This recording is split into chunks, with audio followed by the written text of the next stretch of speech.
আল্লাহ বলছেন ওয়াকালিলুম মিনাল আখিরিন। কেন জানেন? প্রত্যেক প্রজন্মেই তাদের নিজস্ব সাবেকুন আছে। প্রত্যেক প্রজন্মেই 2025 সালেরও কিছু নিজস্ব সাবেকুন আছে। 2055 সালেও যদি আল্লাহ ততদিনে কিয়ামত না আনেন, তাহলে তখনও সে কালের সাবেকুন থাকবেন। বুঝতে পারছেন? এখনও শেষ না কিন্তু। প্রত্যেক জাতিরই নিজস্ব সাবেকুন থাকবেন।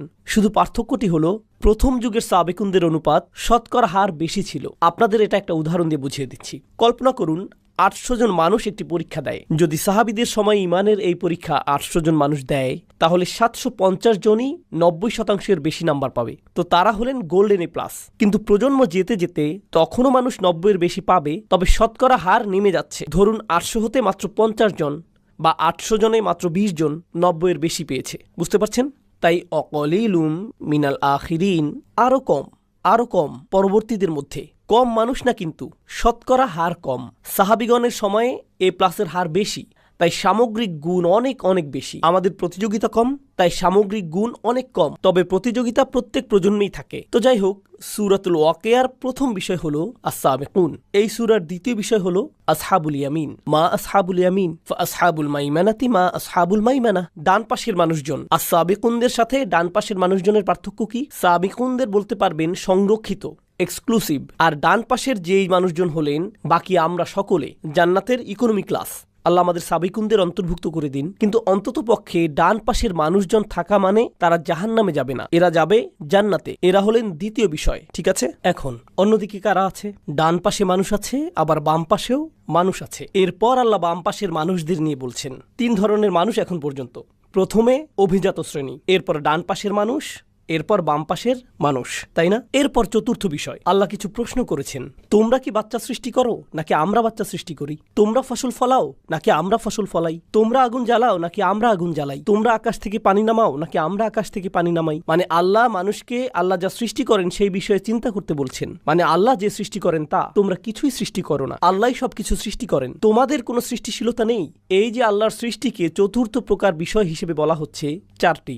এখন পর্যন্ত কতগুলো বিষয়? এই বিষয়টি হলো কোরআনের বিশেষত্ব, মহিমা সম্পর্কিত, কোরআনের অসাধারণ গুণ সম্পর্কিত। ছোট ব্যাপার না কিন্তু। 5টি বিষয়। সূরার শেষটি পুরোটা সংক্ষেপে বলে দেয়, কিন্তু এগুলোই প্রধান 5টি বিষয়। সূরাতুর রহমান আমরা পড়ার চেষ্টা করছি, তাই না? সূরাটির প্রথম বিষয় কি আমাকে বলুন তো? আর রহমান ও আল্লামাল কুরআন। প্রথম বিষয়টি কি? কোরআন। সূরাতুল ওয়াকিয়াতে কোরআন কি একটি বিষয় ছিল? ছিল। কোথায়? বিষয় নম্বর 5। তাহলে সূরা রহমানে এটা প্রথম বিষয়, আর সূরা ওয়াকিয়াতে এটা পঞ্চম বিষয়। ওকে। সূরাতুর রহমানের দ্বিতীয় বিষয় হলো আল্লাহর সৃষ্টিরা। ওয়াশ-শামসু ওয়াল কামারু বিহুসবান ওয়ান নাজমু ওয়াশ-শাজারু ইয়াসজুদান ওয়াস-সামা রাফাআহা ওয়া ওয়াদাআল মিজান। তাহলে দ্বিতীয় বিষয় কি? আল্লাহর সৃষ্টি। সূরাতুল ওয়াকিয়ার চতুর্থ বিষয় কোনটি ছিল? আল্লাহর সৃষ্টি। সূরাতুর রহমানের তৃতীয় বিষয় হলো বিচার দিবস। কিভাবে পাপীরা বিপদে পড়বে আর জাহান্নামে চলে যাবে। বিচার দিবস আর জাহান্নামের আগুন হলো সূরাতুর রহমানের 3 নম্বর বিষয়। সূরাতুল ওয়াকিয়াতে 3 নম্বর বিষয় কি ছিল? বাম দিকের মানুষ, যারা বিচার দিবসে দাঁড়িয়ে শেষমেশ জাহান্নামে নিক্ষিপ্ত হবে। সম্পর্কটা দেখতে পাচ্ছেন? সূরাতুর রহমানের চতুর্থ বিষয় হলো জান্নাত। ওয়ালিমান খাফা মাকামা রাব্বিহি জান্নাতান। আর যে তার রবের সামনে দাঁড়াতে ভয় করে তার জন্য থাকবে 2টি জান্নাত। আচ্ছা, অন্তত আপনি আল্লাহকে ভয় করেছেন। আপনি সবচাইতে ভালো ছিলেন না, ঠিক আছে, তবে অন্তত তাকে ভয় তো করেছেন। সূরাতুল ওয়াকিয়াতে দ্বিতীয় বিষয় কোনটি ছিল বলুন তো এবার? ডান পাশের মানুষজন অন্তত আল্লাহকে ভয় তো করেছে, তাই তারা জান্নাতে চলে যাবে। সূরাতুর রহমানের শেষ বিষয় হলো অসাধারণ সুপার স্পেশাল ডিলাক্স প্যাকেজের জান্নাত। ইখতিলাফ নিয়ে পরে বলছি, আপাতত সহজ করে বলি, এটা হচ্ছে সবচাইতে সুন্দর। ওয়ামিন দুনিহিমা জান্নাতান, অন্য একটি জান্নাত, আলাদা স্পেশাল জান্নাত। এর মধ্যে আরো অসাধারণ জিনিসপত্র আছে। তো একটা জান্নাত আবার অন্য এক প্রকার জান্নাত, এটাই হলো শেষ বিষয়, স্পেশাল জান্নাত। সূরাতুল ওয়াকিয়ার প্রথম বিষয় কি ছিল? সাবিকুন। আর সাবিকুন কোথায় যাবে? জান্নাতের সেই স্পেশাল জায়গায়। সূরাতুর রহমানের 5টি বিষয় আর সূরাতুল ওয়াকিয়ার 5টি বিষয়। 1 2 3 4 5 5 4 3 2 1, আয়নার মতো। কোরআন অবিশ্বাস্য রকমের গোছানো। আমরা এখনো সূরাটি শুরু করতে পারিনি, আমরা শুধু পরিবেশটা বুঝতে চেষ্টা করছি। এটা শুধু স্থানটি চেনা, এটা জরুরি, কারণ এর মাঝে আপনি কোরআনের সৌন্দর্য বুঝতে পারবেন, কত গোছানো তা দেখতে পাবেন। আমি জানি না আপনারা মুসলিম বিশ্বে এমনটা দেখেন কিনা, কিন্তু আমি আমেরিকাতে বেড়ে উঠতে গিয়ে কোরআনের ব্যাপারে প্রথম শুধু সমালোচনাই দেখতাম। কলেজে গিয়ে আমি কোরআনের কোনো প্রশংসা শুনিনি, সমালোচনাই হতো। শুধু যে এটার বিষয়ে তারা অবিশ্বাস করে এরকম না, বরং এর বিন্যাস নিয়েও সমালোচনা করতো। এটা নাকি অগোছালো, নির্দিষ্ট গঠন নেই, এসব বলতো। আমি বলতাম, কি বাজে কথা যত সব, সবচাইতে অবিশ্বাস্য গঠন তো এখানেই। তোমরা মনোযোগ দাও না, এজন্য দেখতে পাও না, তাই দেখতেও পাও না। কারণ আল্লাহ এর দরজা অমনোযোগীদের জন্য খুলে ধরেন না, খোলেন না তিনি। আফালা ইয়াতাদাব্বারুনাল কুরআন ওয়ালাউ কানা মিন ইনদি গায়রিল্লাহ লাওয়াজাদা ফীহি ইখতিলাফান কাসীরা। তারা কি তবে কোরআন নিয়ে গভীর চিন্তা ভাবনা করে না? কারণ এটা আল্লাহ ছাড়া অন্য কারো পক্ষ থেকে হলে এতে অনেক অসঙ্গতি দেখতে পেতে। এর মানে হলো, যখন আপনি কোরআনে মনোযোগ দেবেন, আবিষ্কার করবেন যে এটা শুধু আল্লাহর পক্ষ থেকেই হতে পারে। আপনার কাছে পরিষ্কার হয়ে যাবে যে এটা মানুষ থেকে হতেই পারে না, পরিষ্কার হয়ে যাবে। এখন আমরা সূরার সূচনা শুরু করতে প্রস্তুত হলাম, সূরাতুর রহমান। চলুন শুরু করি। কিছু জিনিস আপনাদের জানাতে হবে। আমি নিজেকে দিয়ে শুরু করি।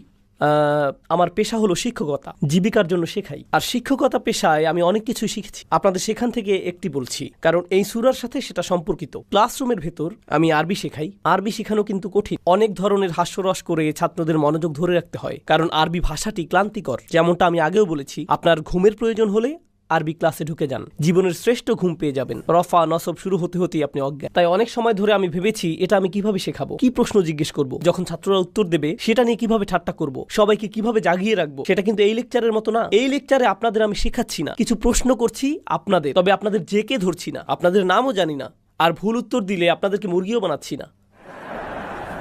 এখানে সেটা করছি না আমি, কিন্তু আমার ক্লাসরুমে যখন পড়াই সেই ছাত্ররা কান্না করে দেয়। তারা কিন্তু ঈমান বেড়ে গেছে তাই কাঁদছে না, কান্নার অন্য কারণ আমি দেই তাই কান্না করে। শিক্ষক হিসেবে সেটাই করি, সেটা ভিন্ন জিনিস। কারণ শিক্ষকতায় অনেক কাজ করতে হয়, আপনার ব্যাখ্যা করতে হয়, ছাত্রদের পুনরাবৃত্তি করাতে হয়, এরপর ছাত্রদের বিভিন্ন প্রশ্নের উত্তর দেওয়াতে হয়, যেন জানতে পারেন যে তারা বুঝছে কিনা। আপনি শুধু তাদের পুনরাবৃত্তি চান না, আপনি চান যেন তারা বুঝে, তাই না? এভাবে প্রশ্ন উত্তর আগে পিছে এদিক সেদিক করতে হয় না বোঝা পর্যন্ত। তো আমি অধ্যায়টা রেডি করলাম, আমি নিজের উপর বেশ খুশি। ভাবছি জীবনের সবচাইতে সুন্দরভাবে বোঝাবো আমি এবার। তো আমি ক্লাসে গেলাম, সবাইকে পড়ালাম, সেটা আমি খুব খুশি। সুন্দর উদাহরণ দিয়েছি, ছাত্রদের জিজ্ঞেস করেছি, সবাই বলল বুঝেছে। বুঝেছি, কি অসাধারণ। 1 ঘন্টা পর একজন ছাত্র হাত তুলল, উস্তাদ আমি বুঝিনি। আচ্ছা ওকে, কোনো সমস্যা নেই, তুমি বোঝুনি? কোন অংশটি বুঝুনি বলো তো? সে বলল কিছুই বুঝিনি। আপনি কি আবার সবকিছু বুঝিয়ে বলবেন? সবকিছু মানে কি? মানে সবকিছুই। আমি কিছুই বুঝতে পারিনি। এখন ক্লাসের বেশিরভাগ ছাত্র বিরক্ত হয়ে গেল। কিরকম গাধা সে, কি পরিমাণ গর্ধব। 1টা ঘন্টা কিছুই বললো না, ঘন্টা শেষে বলছে আমি কিছুই বুঝিনি। তাই আমি বললাম তোমরা চিন্তা করো না, সমস্যা নেই, তার জন্য আমি আবারও বলবো। তোমাদেরও আরেকবার রিভিউ হয়ে গেল। আর এইবার আমি পুরো ক্লাসের দিকে মনোযোগ দেইনি। কার দিকে মনোযোগ আমার? সেই ছেলেটি। এই বুঝতে পেরেছো? হ্যাঁ ঠিক। আচ্ছা 1 ঘন্টা পর সে আবার হাত তুলল, উস্তাদ বুঝিনি কিছুই। ওকে, ক্লাসের বাকিরা চলে যেতে পারো, আমি লাঞ্চ করতাম, সেটা বাদ দেই। তুমি আসো আমার কাছে, তোমাকে সরাসরি বুঝিয়ে দিচ্ছি, সেটাই মনে হয় ভালো হবে। আচ্ছা ওস্তাদ। তো আমি তাকে নিয়ে বসলাম, প্রত্যেকটি উদাহরণ ধরে ধরে বুঝালাম যেন বুঝতে পারে। সব শেষে সে আবার বলে, উস্তাদ আমি জানি না আপনি কেমন শিক্ষক, তবে আমি এখনো বুঝি না। না, এত সহজে ছাড়ার পাত্র না আমি। তুমি আমার বাসায় চলো, রাতের খাবার খেতে খেতে তোমাকে আরেকবার বোঝাবো। সে বাসায় আসলো, তাকে আবারও সবকিছু বোঝালাম। সব শেষে সে কি বলল? আমি বুঝিনি। আচ্ছা ঠিক আছে, একটা বুদ্ধি আছে, আমার বাসায় তোমার জন্য একটা ঘর করে দিচ্ছি, তুমি আমার বাসায় থাকো। প্রত্যেকদিন সকালে উঠে তোমাকে বোঝাবো এটা, ব্রাশ করতে করতে, যতদিন না এটা তোমার হচ্ছে। শিক্ষকরা কি এমন করে কখনো? না, আমিও এমন করি না। কিন্তু আপনি যদি আমার মতো পাকিস্তানের লোক হন, তবে 1 ঘন্টা বোঝানোর পর যদি ছাত্র হাত তুলে বলে আমি বুঝিনি কিছুই, তখন সুন্দর একটা শেখানোর পদ্ধতি আছে, এটাকে বলে বোর্ড অফ এডুকেশন। সেটা আসলেই একটা বোর্ড। এখন বুঝেছিস? হ্যাঁ একদম বুঝে ফেলেছি। এখন বুঝবে। শিক্ষকরা এত ধৈর্যশীল না, কতবারই আর বোঝাবেন? বলবেন এত গাধা কেন তুমি, বুঝো না কেন তুমি, তোমার মাথা কাজ করে না কেন, কি সমস্যা তোমার? এটা আমার দোষ না, এটা ছাত্রের দোষ, তাই না? দেখুন, কিন্তু কোরআনের মূল বার্তাটি কিন্তু একদম সোজা, একদম সহজ। আপনি যদি কোরআনের মূল বার্তা সংক্ষেপে লিখতে বলেন, সেটা আমি অর্ধেক কাগজেই লিখতে পারবো, পুরোটাও লাগবে না। কোরআনের বিষয়গুলো কি? শুধুমাত্র এক স্রষ্টা, আখিরাত আছে। আগের জাতিগুলো তাদের নবীদের কথা মানেননি, কিছু কাজ আছে হারাম, খুব বেশি কিছু না, কিন্তু সোজা সাপটা, জটিল কিছু না। কুরাইশরা কতদিন যাবত কোরআন শিখছে? 1 যুগের বেশি, তাই না? মক্কি কোরআনের কি পুনরাবৃত্তি আছে? আল্লাহ কি বারবার বলেছেন জাতিদের ব্যাপারে? আল্লাহ কি নিজের একত্ব নিয়ে বারবার বলেছেন? ইবাদতের একত্বতা নিয়ে? আল্লাহ কি নবীদের উপর ঈমান আনা নিয়ে পুনরাবৃত্তি করেছেন? আল্লাহ কি হালাল হারাম নিয়ে পুনরাবৃত্তি করেননি? তিনি কি অভাবীদের খেয়াল করা, অন্যদের ক্ষতি না করা নিয়ে পুনরাবৃত্তি করেননি? তিনি এই সব পুনরাবৃত্তি করছেন বারবার। যে কোনো ভালো শিক্ষক শেখানোর জন্য কি করে? সে কি করে? বারবার বলে আল্লাহও করেছেন। আর তাও শুধু 1 ঘন্টা না, 2 ঘন্টা না, 1 মাস না, 2 মাসও না, কতদিন? 1 যুগেরও বেশি সময় যাবত। তাছাড়া কোরআন কিন্তু একটা পাঠ্যক্রম, কোরআন হলো পাঠ্যসূচি, কিন্তু একটা ভালো পাঠ্যক্রম, ভালো বই যথেষ্ট না, আপনার খুব ভালো একজন শিক্ষকও লাগবে। কখনো আপনার কাছে খুব ভালো একটা বই থাকলেও শিক্ষক হয় জঘন্য, তখন কেউ কিছুই শেখে না। তাই আল্লাহ শুধু শ্রেষ্ঠ বইটিই দেননি, তিনি বিশ্ব মানবতাকে সর্বশ্রেষ্ঠ কি দিয়েছেন? শিক্ষক। আর ভালো শিক্ষকের উচিত ছাত্রদের সাথে ধৈর্য ধরা। তারা না শুনলেও তিনি ধৈর্য ধরেন। তিনি কি ভালো শিক্ষক? যত্নশীল শিক্ষক তিনি? বলেন কি সাল্লাল্লাহু আলাইহি সাল্লাম। আর এই ছাত্ররা, কুরাইশরা একদম সহজ জিনিস শুনেও বলে কিছুই বুঝিনি। তারপর তিনি আবারও ব্যাখ্যা করেন, ওয়াকাযালিকা নুসাররিফুল আয়াত, আমরা আয়াত বারবার বদলে দেই। এভাবে যদি না বুঝতে পারো তাহলে এভাবে বুঝবে, ওভাবে যদি না বুঝো তাহলে আসো ওইভাবে বোঝাই, এরপর ওইভাবে বোঝাই, তারপর সেইভাবে। ইয়াদরিবুল্লাহু আমসালা লিন্নাস, আল্লাহ প্রত্যেক মানুষের সহজতার জন্য অনেক উদাহরণ দিয়েছেন, কারণ প্রত্যেক ছাত্র প্রত্যেক উদাহরণ হয়তো বুঝবে না। তাই আল্লাহ একটা উদাহরণ দেন, সেটা না বুঝলে কি করেন? আরেকটা দেন, এরপর আরেকটা, এরপর আরেকটা। জানেন কোরআনের ভেতর আল্লাহ কোরআনকে তাসরিফুর রিয়াহ এর সাথে তুলনা করেন, বায়ু প্রবাহ। কারণ কিছু বায়ু হালকা, কিছু অনেক জোরে, কিছু বাতাস আসে উত্তর থেকে, কিছু দক্ষিণ থেকে, কিছু পূর্ব থেকে, কিছু পশ্চিম থেকে, কিছু ঠান্ডা আবার কিছুটা উষ্ণ। ঠিক কোরআনের আয়াতের মতো, কিছু আয়াত আপনাকে আনন্দ দেবে, কিছু ভয় দেখাবে, কিছু কষ্ট দেবে, কিছু আপনার প্রেরণা যোগাবে, কোনো আয়াত শেখাবে, কোনোটা অভয় দেবে, কোনোটা আবার শক্তি যোগাবে। বিভিন্ন রকমের বায়ু ঠিক কোরআনের বিভিন্ন আয়াতের মতো প্রত্যেকটা উপায় গ্রহণ করা হয়েছে। আর তাছাড়া কিছু ছাত্র গর্দভ হয়, আমি জানি, মনোযোগই দেয় না। এরপর আরেক ধরনের ছাত্র আছে যারা বলে আমি বুঝি না, এরপর বুঝিয়ে বলার পর আবার বলে হ্যাঁ আমি বুঝিনি, আবার বোঝান। সে বলে এই দেখো আমি বুঝিনি। এরা কি ধরনের ছাত্র? এরা ঝামেলাকারী। সে শিক্ষককে নিয়ে মজা করছে, ক্লাসে মজা নিচ্ছে, ভাবছে এই সব কিছুই ঠাট্টার বিষয়, তাই না? একটা ছাত্র আছে সে আসলেই বুঝেনি, আরেকটা ছাত্র অন্যদিকে সে সব কিছু খুব ভালো বুঝেছে, এরপরেও কি বলে মজা নেয়? আমি বুঝিনি, কিছুই বুঝলাম না, আপনি খারাপ শিক্ষক। আর এই ধরনের ছাত্ররা যখন শিক্ষক বুদ্ধিমান হয়, যখন শিক্ষক চালাক হন, তিনি ঝামেলাকারীকে চিনে ফেলেন, বুঝে ফেলেন কখন ঝামেলা করছে। আর যখন সেসব করে তখন সেই ছাত্রের কি হয়? একে বলে মুরগি। কিছু শাস্তি দিতে হয়, ঠিক? প্রিন্সিপালের অফিসে যাও, স্কুল থেকে বেরিয়ে যাও। আল্লাহ কি জানেন কারা কোরআন নিয়ে ঠাট্টা করছে, কারা ঠাট্টা করছে? তিনি জানেন। আর তিনি তাদের কাছে কোরআন বারবার বারবার ব্যাখ্যা করছেন সর্বশ্রেষ্ঠ শিক্ষককে দিয়ে, এক যুগেরও বেশি সময় যাবত।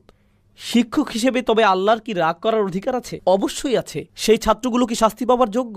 অবশ্যই। কিন্তু আল্লাহ কি শাস্তি দিচ্ছেন তাদের? না, কারণ আল্লাহ অন্য কোনো শিক্ষকের মতো নন, তিনি যে কোনো শিক্ষক নন, তিনি আর রহমান, আল্লামাল কুরআন লাউ কানা দুনার রহমান। রহমান ছাড়া অন্য কেউ যদি হতো কোরআন শেখাচ্ছে তাহলে বাঁচতে পারতো না। বরং আমি অনেক সময় বলি, অনেক সময় যখন এইসব ক্লাসগুলো নেই তখন অডিয়েন্সে বসা কেউ কেউ হাফেজও থাকেন, এমন শিক্ষকও থাকেন যারা বাচ্চাদের কোরআন হিফজ করান। আর হিফজ মাদ্রাসাগুলো, তাহফিজের মাদ্রাসাগুলোর ছাত্ররা তাদের শিক্ষকদের ভয়ে কাতর। তারা যদি সঠিকভাবে সবক দিতে না পারে, একটা দুইটা বা তিনটা ভুল যদি করে, তবে উস্তাদের হাতে পাইপ আছে, চাবির চেইন আছে, বাচ্চার চেহারায় এভাবে চাবি লেগে থাকে। তাই তারা যখন কোরআন শেখার চিন্তা করে তখন ভাবে দয়ামায়াহীন কিছু একটা। এটা কি দুঃখজনক না? কারণ আল্লাহ স্বয়ং বলছেন যখন কোরআন শেখানো হয়, কে শেখায়? তিনি কিন্তু বলেননি আল জাব্বার আল্লামাল কুরআন, তিনি বলছেন আর রহমান আল্লামাল কুরআন। আমরাই যখন কোরআন শেখাই তখন আমি শুধু রাসূলুল্লাহ সাল্লাল্লাহু আলাইহি সাল্লামের সুন্নাহ পরিপূর্ণ করছি না, বরং আমরা স্বয়ং আল্লাহর সুন্নাহ পূরণ করছি। আল্লাহ নিজেই কোরআন শিখিয়েছেন, আমাদেরকে সেটাই নকল করতে হবে। যেমন রসুলের সুন্নাহ নকল করতে হবে সাল্লাল্লাহু আলাইহি সাল্লাম, আল্লাহর সুন্নাহও আমাদের মানতে হবে। যখন কোরআন শেখাবো আরো বেশি দয়াবান হতে হবে। বুঝতে পারছেন? আমাদেরকে আরো দয়া দেখাতে হবে। আল্লাহ যদি কুরাইশদের প্রতি দয়া দেখাতে পারেন, তবে আপনি ছোট বাচ্চাদের সাথেও সেটা পারবেন। সেটা আরো সহজ। এগুলো আল্লাহর কিতাব থেকে শিখতে হবে। খুবই দুঃখজনক বিষয় যে একটি বাচ্চা তার উস্তাদের কাছে কোরআন পড়তে ভয় পাবে। এটা ভালো ব্যাপার না।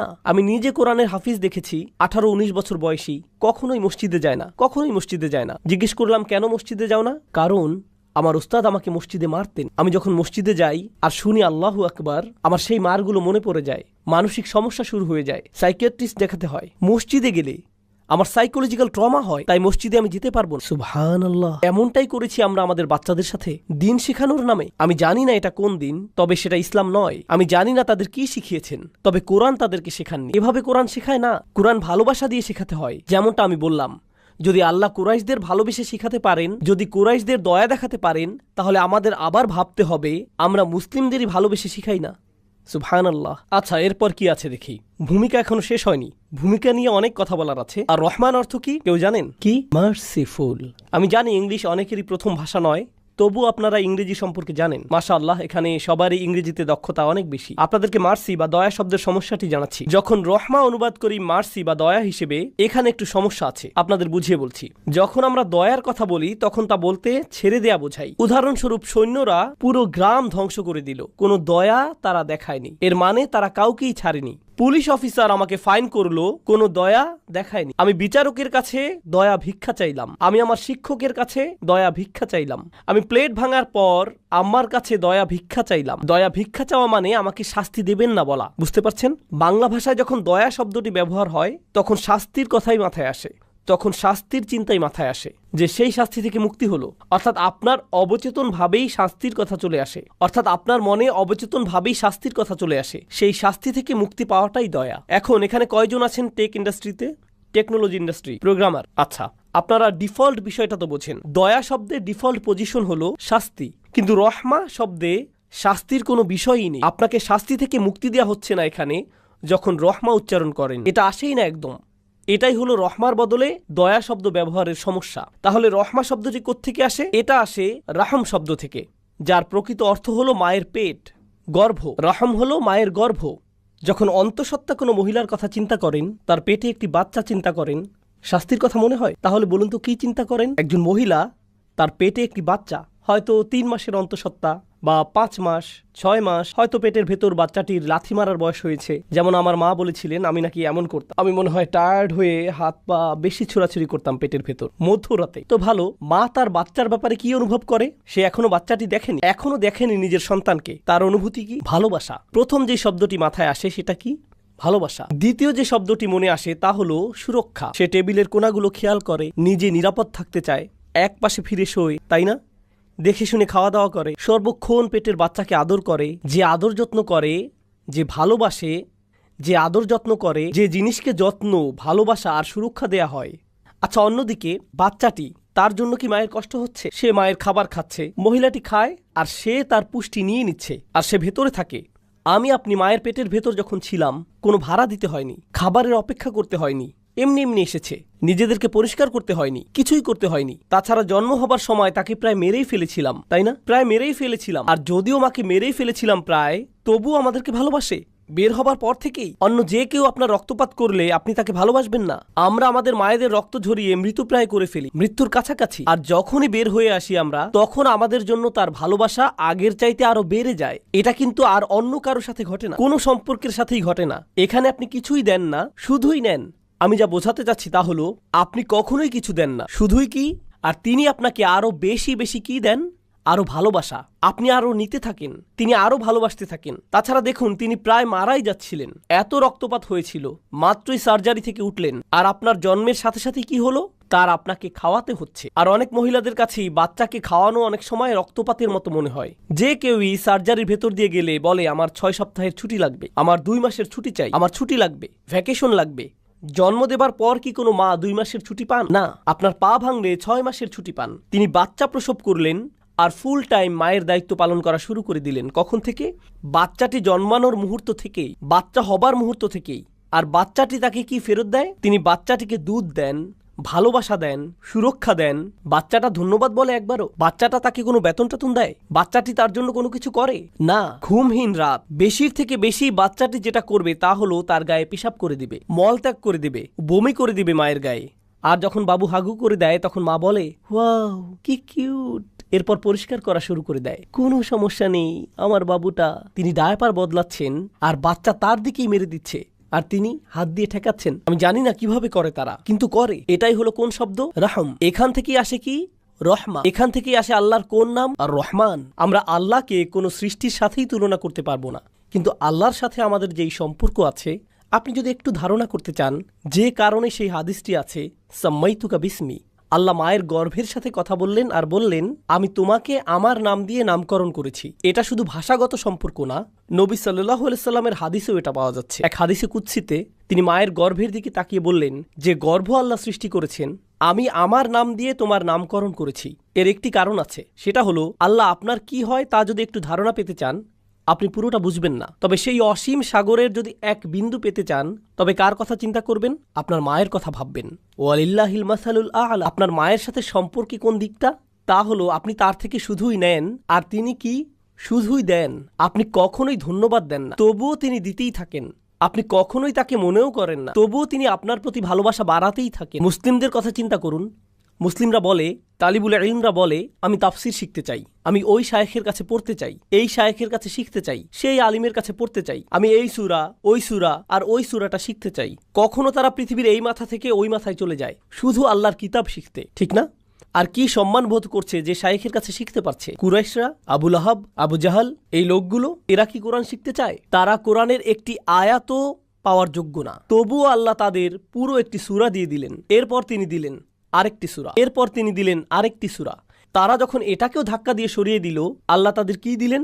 আরেকটি সূরা। প্রত্যেকটি সূরা আল্লাহর থেকে রহমত কিনা। আল্লাহ চাইলে তাদের আরো অনেক কঠিন কিছু দিতে পারতেন, ঠিক না? আল্লাহ তাদের শাস্তি দিতে পারতেন, ঠিক কিনা? কিন্তু প্রত্যেকবার এমন করার পর আল্লাহ তাদের কি দেন? আরেকটি সূরা। আল্লাহর কাছ থেকে আরো রহমা তার পক্ষ থেকে। তাছাড়া কোরআন কি? কোরআন হলো আল্লাহ আপনার সাথে কথা বলছেন। কোরআন হচ্ছে আপনার সাথে আল্লাহর কথা। যখন আপনি কাউকে অপমান করেন, তারা প্রথমে যেটা করে তা হলো তারা আর আপনার সাথে কথা বলে না। কাউকে অপমান করলে তারা আপনার সাথে কথা বন্ধ করে দেয়। এই লোকগুলো শুধু আল্লাহকেই অপমান করছে না, তারা আল্লাহর হাবিব সাল্লাল্লাহু আলাইহি সাল্লামকে অপমান করছে, তারা আল্লাহর রসুল সাল্লাল্লাহু আলাইহি সাল্লামকে অপমান করছে, তবুও আল্লাহ তাদের সাথে কথা বলছেন। এরপর তিনি রাসূলকে বলছেন, ফাসবির আলা মা ইয়াকুলুন, আপনি ধৈর্য ধরুন, আমি জানি তারা আপনাকে মন্দ কথা বলছে। ওয়ালাকাদ না'লামু আন্নাহু ইয়াকিদু সাদরুকা বিমা ইয়াকুলুন, আমি জানি আপনার অন্তর বদ্ধ হয়ে আসে তাদের কষ্টকর কথাগুলোর কারণে, তবুও তাদের কাছে গিয়ে বোঝান। এটাকেই বলা হয় আর রহমান। কোনো মানুষই এটা করতে পারে না। আমি আপনাদের জানি না, মুসলিম হিসেবে আমি আপনাদেরকে ভালোবাসি, কিন্তু কেউ যদি আমাকে এসে বলেন আপনি হচ্ছেন একটা শয়তান, আপনি খারাপ, মানুষকে বিভ্রান্ত করছেন, আপনি কাফির, আপনি এটা, আপনি ওটা, অনেক গালমন্দ করলেন, এরপর আমার মাকে নিয়ে কথা বললেন, আমার বাবাকে নিয়ে কথা শোনালেন, আমার স্ত্রীকে নিয়ে মন্দ কথা বললেন, আমার মেয়েদেরকে নিয়ে খারাপ কথা বললেন, আমার বোনকে নিয়েও, আমি কিন্তু আংশিক পাঠান, তাই সাবধান। অন্তত পক্ষে আমি বলবো, আমি চলে যাচ্ছি, আমি ফানার ছাড়ছি, আমি দোহা ছাড়ছি, আমি আর কখনোই দোহা ফিরে আসবো না। কেন? কেউ বলল আপনি আর দোহাতে কেন যান না? একটা লোক ছিল, সে আমার কাছে এসে যা যা বলল, আমি আর যেতে চাই না ওখানে। আপনারা সবাই কি আমাকে অপমান করেছেন, নাকি শুধু একজন? শুধু একজনই যথেষ্ট আমার বিরক্ত হবার জন্য। দরকার নেই। রাসূলুল্লাহ সাল্লাল্লাহু আলাইহি সাল্লাম কোরআন তেলাওয়াত করছেন এই লোকগুলোর কাছে, আর তারা তাকে অপমান করেই যাচ্ছে। আমি তো কিছুই না। কেউ এসে আমাকে অপমান করলে আমি কি বলি? এই জানো আমি কে? আমি ইউটিউবে আছি, দেখে নিও কে আমি। কেউ যদি রাসূলুল্লাহ সাল্লাল্লাহু আলাইহি সাল্লামকে অপমান করে, তবে হ্যাঁ, তার অধিকার আছে বলার, আল্লাহ বলেছেন ওয়ালামু আন্না ফীকুম রাসূলুল্লাহ। এটা ছোট কোনো বিষয় না। আর সেই একই নবী সাল্লাল্লাহু আলাইহি সাল্লাম তাকে আবু জাহাল অপমান করলো, অথচ পরদিনই তিনি ফিরে এসে আবু জাহালের সাথে আবারও কথা বললেন। আর আবু জাহাল যে এমন এক জাহিল লোক, জাহিলিয়াতের বাপ, সে তাকে বলছে তোমার কি গতকাল যথেষ্ট হয়নি? আরো কিছু কথা শোনাবো আজকে তোমাকে। তাকে সে আরো বাজেভাবে পরদিন অপমান করলো। নবীজি ফিরে গেলেন, আর আল্লাহ তাকে আবার পাঠালেন, যাও আবার কথা শুনে আস, যাও আবার কিছু কোরআন শোনাও, তাকে কোরআন নিয়ে ঠাট্টা আবারও করতে দাও। তিনি এটাই করলেন প্রতিটা দিন, এক যুগেরও বেশি সময় যাবত। এটা কি সহজ মনে হয়? চিন্তা করে দেখুন তো। আলহামদুলিল্লাহ, আপনারা সম্মানিত মানুষ, মর্যাদাবান মানুষ। আপনারা যখন আপনারা কাজে যান, আশা করেন যে আপনার সাথে সম্মানজনক আচরণ করা হবে, ঠিক না? আপনি অফিসে গেলেন, আর কেউ আপনাকে কুকুর বলল, শূকর বলল, কোনো নোংরা কথা বলল, আপনার খারাপ লাগে? আপনি বাসায় আসলে সেটা আপনার চেহারাতেই দেখা যায়। আপনি বাসায় আসলে আপনার স্ত্রী বললেন, কোনো সমস্যা? আমার কিছু বলতে ইচ্ছা করছে না। আপনার চাকরিটাই ছেড়ে দিতে ইচ্ছা করে, আপনার দেশ ছেড়েই চলে যেতে ইচ্ছা করে, কারণ কেউ একজন আপনাকে মন্দ কথা বলেছে। দেখছেন, ভালো লোক, ভদ্রলোক আর ছোট লোকের মধ্যে পার্থক্য আছে। যারা সারাক্ষণই নোংরা কথা বলতে থাকে, যারা নিজেদের বা অন্যদের কোনো সম্মান করে না, যখন মানুষ তাদের সাথে মন্দ কথা বলে তাদের ভালো লাগে, তাদের কিছুই যায় আসে না। নোংরা কথা বললো, তারা আরো নোংরা কথা বলে দেয়। কিন্তু যারা ভদ্রলোক, তাদের এসব সহ্য হয় না, এসব কথা তাদেরকে কষ্ট দেয়। যেমন আরবরা বলে, রুব্বা কওলিন আশাদ্দু মিন সাউল, কোনো কোনো কথা মারের চাইতেও বেশি কষ্ট দিতে পারে। রাসূল সাল্লাল্লাহু আলাইহি সাল্লাম হলেন সবচাইতে মর্যাদাবান ব্যক্তিত্ব, কিন্তু তাকে শুনতে হচ্ছে সবচাইতে মন্দ নোংরা কথাগুলো বারবার বারবার বারবার। আর আল্লাহ তাঁর রাসূলকে কত ভালোবাসেন আলাইহিস সালাতু ওয়াস সালাম, তবুও আল্লাহ বলছেন ফিরে যাও, আরেকটু ধৈর্য ধরো, তাদেরকে বলতে থাকো। এখন আল্লাহ এই সূরাতে কুরাইশদের উদ্দেশ্যে, এরপর পুরো মানবতাকে উদ্দেশ্য করে বলছেন, এটাকে বলে অকল্পনীয় ভালোবাসা। আর রহমান অবিশ্বাস্য রকমের, অকল্পনীয়, স্নেহময়, যত্নশীল প্রতিপালক, তিনি শুধুমাত্র, আর কেউ নন, যিনি কোরআন শিক্ষা দিয়েছেন, আল্লামাল কুরআন। চলুন এটা সম্পর্কে আরো দু একটা জিনিস শিখে সামনে আগাই। আমি ভূমিকাতে বেশি সময় নিচ্ছি, কারণ ভূমিকাটাই সবচাইতে বেশি গুরুত্বপূর্ণ অংশ। এই শুরুটা আপনারা বুঝলে বাকি সবকিছুই সহজ হবে, আর শুরুটা না বুঝলে আর কোনো কিছুই বোধগম্য হবে না। ঠিক আছে, এজন্য সময় নিচ্ছি। আরবি ভাষার ব্যাকরণে জুমলা আল ফেলিয়া এবং জুমলা আল ইসমিয়া দুইটা বিষয় আছে। শুনে মনে হয় সহজ বিষয়, আপনারা আরবি না বুঝলেও সমস্যা নেই, ব্যাখ্যা করছি। কখনো আপনারা আরবিতে বলেন, আমি সহজে অনুবাদ করছি, আল্লাহ কোরআন শিখিয়েছেন, সহজ, আল্লাহ শিখিয়েছেন কোরআন। কিন্তু যদি বলেন প্রকৃতপক্ষে একমাত্র আল্লাহ তিনি কোরআন শিখিয়েছেন, এটা কিন্তু অন্যরকম। যখন বলেন প্রকৃতপক্ষে একমাত্র আল্লাহ তিনিই কোরআন শিখিয়েছেন, এর মানে আসলে বোঝাচ্ছেন ঘুণাক্ষরেও ভেবো না যে এটা অন্য কেউ, শুধুমাত্র একমাত্র কে? আল্লাহ আজ্জা জাল্লা। কারণ তিনি বলেন আর রহমান আল্লামাল কুরআন। আর আপনি এখানে বসে শুনছেন, বা আমি বসে বসে তাফসির পড়ছি আমার অফিসে, যখন আপনি কোনো লেকচার শুনছেন, আপনার গাড়িতে কোরআন সম্পর্কে শিখছেন, যখন আপনি কোনো সূরা মুখস্থ করছেন, যখন কোনো বাচ্চা উস্তাদের কাছে বসে নুরানি কায়দা শিখছে, যখন কেউ তাজবিদ শিখছে, যখন কেউ তার শাইখের কাছে বসে তাফসির শিখছে, তার একজন শিক্ষক আছেন, সেই শিক্ষকেরও আছে একজন, আবার সেই শিক্ষকেরও আরেকজন শিক্ষক আছেন। এভাবে পেছনে যেতে যেতে তাদের শিক্ষককে রাসূলুল্লাহ সাল্লাল্লাহু আলাইহি ওয়াসাল্লাম। আর কে রাসূলুল্লাহর শিক্ষক? জিবরাইল আলাইহিস সালাম। আর জিবরাইলের শিক্ষককে আল্লাহ। মূলত আপনি সরাসরি আল্লাহর সাথে সম্পর্কিত। যখন আপনি কোরআন শিখছেন, তখন এই পুরো চেইনটা, আল্লাহ বলছেন এই চেইন ভুলে যাও, শুধু মনে রাখো আমি তোমাকে শেখাচ্ছি। আপনি সরাসরি সম্পর্কিত, আল্লাহই আপনার শিক্ষক। এই প্রথম পয়েন্টের গুরুত্বটা বুঝলে আমি আপনাদেরকে প্রথম বিরতি দেব। অনেকক্ষণ কথা বলেছি। আমেরিকাতে কখনো কখনো শিক্ষার্থীরা তাদের ইউনিভার্সিটি নিয়ে অনেক গর্ববোধ করে। কেউ বলছে আমি হার্ভার্ডে পড়েছি, আমি কলম্বিয়াতে পড়েছি, ইয়েল ইউনিভার্সিটিতে পড়েছি, ইসলামিক স্টাডিজে কেউ বলে আমি পড়েছি উম্মুল কোরাতে, আমি জামিয়া ইসলামিয়া মদিনাতে পড়েছি, আজহারে পড়েছি, আমি এই মাদ্রাসায় পড়েছি, ওই মাদ্রাসায় পড়েছি, আমি অমুক শাইখের কাছে পড়েছি, আমি অমুক কারির কাছে যা যা পেয়েছি। মানুষ এসবে গর্ববোধ করে কিনা? তো আপনি যখন কোনো গুরুত্বপূর্ণ কারো কাছে পড়েন, আপনি সেটার কারণে গর্ববোধ করেন। আপনি কোনো ভার্সিটি থেকে গ্রাজুয়েশন করেন, বলেন উনিই কিন্তু আমার শিক্ষক। তাই নাকি? উনি আপনার শিক্ষক? ওয়াও! আপনি শাইখ অসামের কাছে পড়েছেন, তার মানে আপনিও নিশ্চয়ই অসাম। আপনি সেটা আপনার সিভিতে দিয়ে দেন, কারণ আপনি গর্বিত এটা নিয়ে, আপনাকে সম্মান দেয়। আর মানুষ শুধু ইসলামের শিক্ষাতেই এমন করে না, যে কোনো শিক্ষাতেই এমন করে।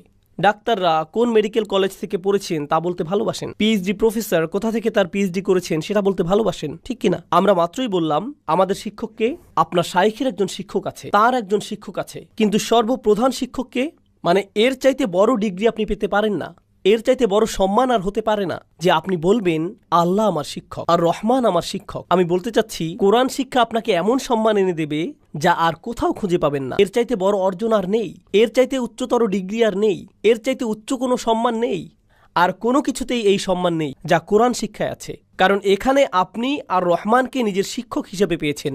আর সাধারণত যখন আপনার শিক্ষক থাকে, আপনি অন্যদের সেটা দেখাতে পছন্দ করেন, এটা আমার ডিগ্রি, এখান থেকে আমি ইজাজা পেয়েছি। কিন্তু যখন আর রহমানকে শিক্ষক হিসেবে পান, আর সেটা কাউকে দেখানোতে কিছু যায় আসে না, এটা এতই একান্ত যে নিজের কাছেই রেখে দেন, আর রহমান আমার শিক্ষক। আপনার অন্য কারো থেকে সম্মান নেবার প্রয়োজন নেই, কারণ কে আপনাকে সম্মান দিচ্ছেন? আর রহমান। কারণ তিনি আপনাকে নিজের স্কুলে অ্যাডমিট করেছেন, আপনি ভর্তি হতে পেরেছেন, আপনি তার সাথেই সরাসরি সংযুক্ত, সেটাই আপনার জন্য যথেষ্ট। আপনার আর তার মাঝে একটি গোপন জিনিস, সুবহানাল্লাহ। মানুষ এই পৃথিবীতে সম্মানের পেছনে ছুটছে, মানুষ সম্মানের পেছনে ছুটছে। তারা মনে করে তাদের সম্মান আসবে টাকা থেকে, কেউ ভাবে সম্মান আসবে তাদের গাড়ি থেকে। আরব দেশে এমনটা না, আবার না, দাঁড়ান, অনেকে ভাবে তাদের কাপড়ের ব্র্যান্ড থেকে সম্মান আসবে, কিংবা হাতের ঘড়ি, এসব থেকে নাকি সম্মান আসবে। অনেকে ভাবে তাদের সাথে কাদের কাদের যোগাযোগ আছে তা থেকে সম্মান আসবে, আমি তাকে চিনি। অনেকে ভাবে কার সাথে সেলফি তুলেছে সেটা দিয়ে সম্মান আসবে, মনে করে এসব থেকে সম্মান আসবে। মর্যাদা, মর্যাদা তখনই আসবে যখন আল্লাহকে নিজের শিক্ষক করে নেবেন, আল্লাহ আপনাকে সম্মান দিবেন। আর যখন আল্লাহ আপনাকে সম্মান দেন, তখন আল্লাহর সৃষ্টিও সেটাই করে। আপনাকে তাদের কাছে গিয়ে সম্মান অর্জন করতে হবে না, তারা এমনিতেই দেবে, কারণ আপনি সম্ভাব্য সবচাইতে সম্মানিত স্থানেই আছেন। আপনাকে মানুষের সম্মানের আশায় ছুটোছুটি করতে হবে না, এমন করতে হবে না। আপনাকে শুধু আল্লাহর দেয়া সম্মানটাই অর্জন করতে হবে।